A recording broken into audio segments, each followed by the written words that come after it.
Bonjour et bienvenue pour cette nouvelle séance d'étude de la langue. Nous sommes le mardi 19 mai.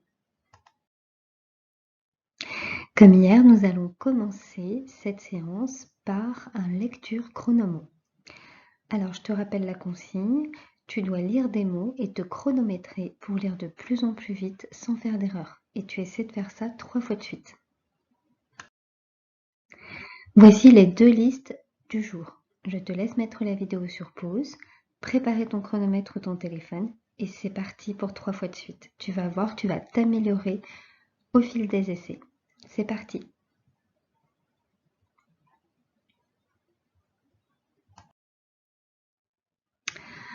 Alors maintenant, je vais te lire un texte. Écoute bien et essaie de trouver ce qui est vraiment bizarre dans ce texte.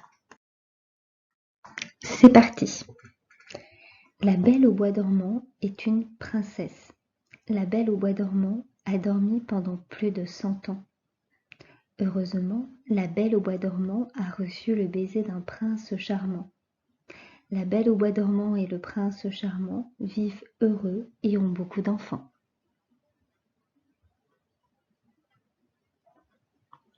Je ne sais pas si tu as remarqué, mais ce texte est un petit peu bizarre.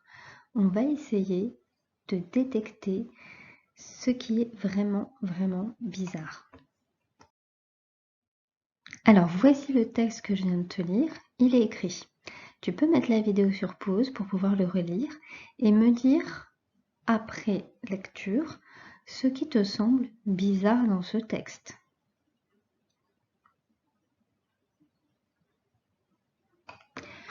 Alors, le texte commence par La Belle au bois dormant est une princesse. La Belle au bois dormant a dormi pendant plus de 100 ans. Heureusement, la Belle au bois dormant a reçu le baiser d'un prince charmant. Tu trouves pas ça bizarre quand même? On a répété 3 fois La Belle au bois dormant. Sérieusement, ce n'est pas possible. On ne peut pas écrire un texte comme ça. À ton avis, quel petit mot que l'on a appris hier peut nous permettre d'éviter ces répétitions? Je te laisse mettre la vidéo sur pause, réfléchir et ensuite on regarde ça ensemble.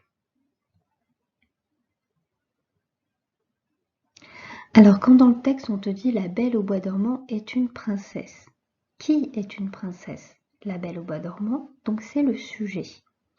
Nous connaissons des petits mots qui nous permettent de remplacer le sujet pour éviter de le répéter. Et oui, ce sont les pronoms personnels. Ils sont là pour nous aider. Alors dans la première phrase, on nous dit la Belle au bois dormant est une princesse. C'est tout à fait normal. Mais dans la deuxième phrase, on aurait pu éviter de réécrire la Belle au bois dormant. On aurait pu choisir un pronom personnel par exemple. Je te laisse mettre la vidéo sur pause pour réfléchir à quel pronom personnel peut correspondre la Belle au bois dormant.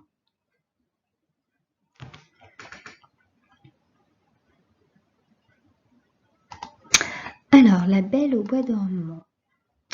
Là, on sait que c'est le déterminant qui commande le groupe nominal, c'est-à-dire le groupe avec le nom. Là, c'est un déterminant singulier, féminin. Quel pronom personnel singulier et féminin je pourrais utiliser? Eh bien oui, c'est le pronom elle. Alors, excuse mon écriture, j'écris avec la souris. C'est le pronom elle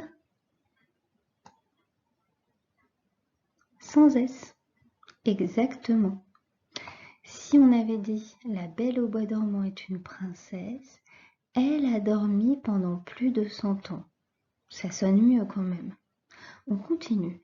Heureusement, la Belle au bois dormant a reçu le baiser d'un prince charmant.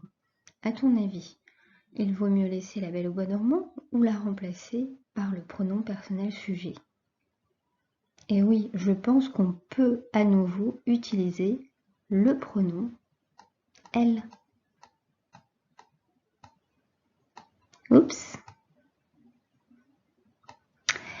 La Belle au bois dormant et le prince charmant vivent heureux et ont beaucoup d'enfants. Alors, je te laisse mettre la vidéo sur pause et réfléchir à un pronom personnel qui pourrait nous permettre de remplacer le sujet qui est souligné dans cette phrase. La belle au bois dormant et le prince charmant. Alors, on a combien de personnes dans ce sujet? On a la belle au bois dormant, le prince charmant. Donc on a deux sujets. Ça veut dire qu'on est au singulier ou au pluriel? Ben oui, il y a deux personnes, donc on est bien au pluriel. Mais j'ai un petit souci. La belle au bois dormant, c'est féminin. Le prince charmant, c'est masculin. À ton avis, quel pronom personnel au pluriel je vais pouvoir choisir? Je te laisse mettre la vidéo sur pause.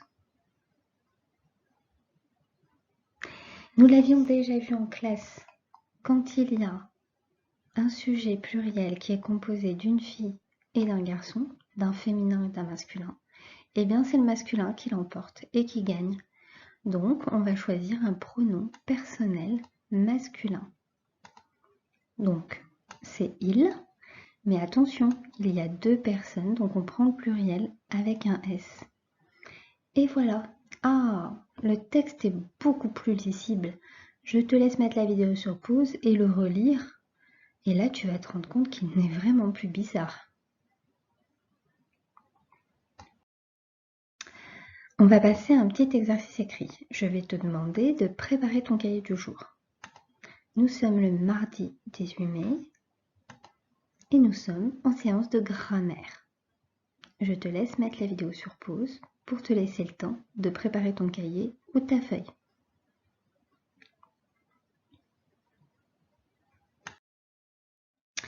Alors pour cet exercice, tu vois, je t'ai mis des petites étiquettes. Sur la gauche, elles sont bleues et sur la droite, elles sont oranges.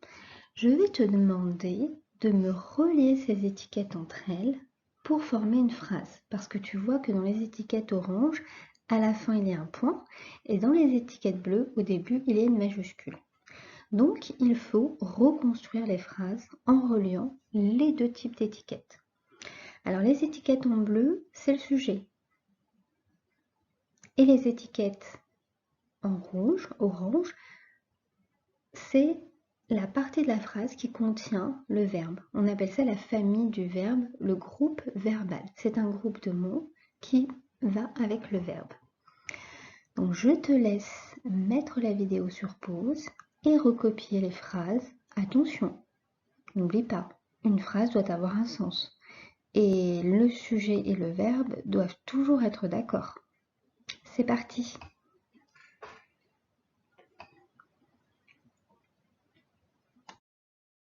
On passe à la correction. Alors, la première étiquette, c'est le petit chat. Le petit chat. Combien y a-t-il de chats? Il n'y en a qu'un. Et c'est le singulier. Donc, singulier masculin. Est-ce qu'on peut dire le petit chat joue au loup? Le petit chat dorme sur le tapis? Non. Le petit chat part chez sa copine? Pourquoi pas, mais c'est quand même un petit peu étrange. Le petit chat dort dans son panier.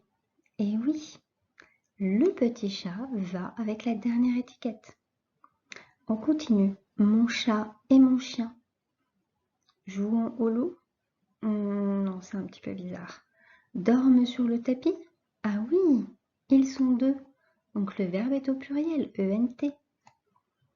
Mon frère et moi jouons au loup? Eh oui, parce qu'on peut dire nous jouons au loup. Génial. Et Lola? Ben c'est simple, elle part chez sa copine. Je te laisse mettre la vidéo sur pause pour bien vérifier la correction. Eh bien bravo, tu as terminé la séance. On se retrouve sur le blog pour une nouvelle séance de lecture.